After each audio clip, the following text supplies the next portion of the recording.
Still with us now is the national chair of the Democratic Party, Congresswoman Debbie Wasserman Schultz. Obviously, Congresswoman, nobody is expecting this race to end anytime soon. You got two candidates. The races so far have all been very close. The thing that's different, though, between the Democratic process and the Republican process is this issue of superdelegates. And so we have had some hard to explain. Results that are hard to explain to people who don't care that much about politics without it seeming drastically unfair. For example, the fact that Bernie Sanders won by 22 points in New Hampshire, but the delegate count came out of that race basically even. Is there an internal dialogue, internal discussion in the Democratic Party about the superdelegate process and whether or not the party's going to stick with it? The superdelegates, and it's just, I'm glad you're asking me about this, because the way the media has been reporting this is incorrect. There aren't pledged delegates, i.e. superdelegates, earned at any of these primary or caucus contests, Rachel.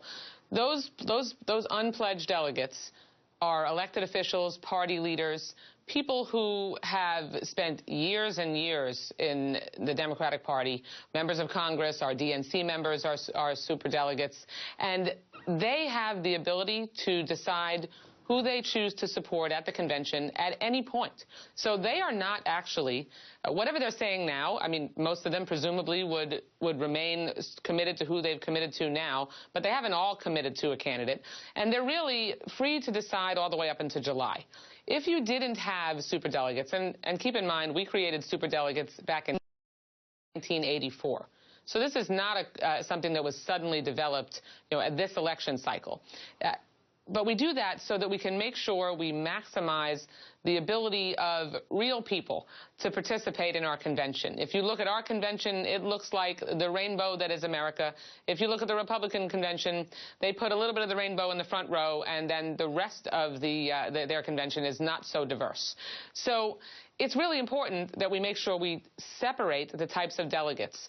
Today in Nevada, in New Hampshire, in Iowa before it, the pledged delegates, which are 85% of the delegates that participate and cast a vote at the convention, those are what are earned in primaries and caucuses. And the rest of the 15% that are so-called superdelegates, they have up until July to decide who to support. So combining them at each phase of this contest is really not an accurate picture of the way this works. So you would say that no superdelegate, even if they've said who they're going to support, we shouldn't take them at their word? We shouldn't consider them to... they're not just a symbolic role. They get to actually participate in the process of who gets picked as the nominee.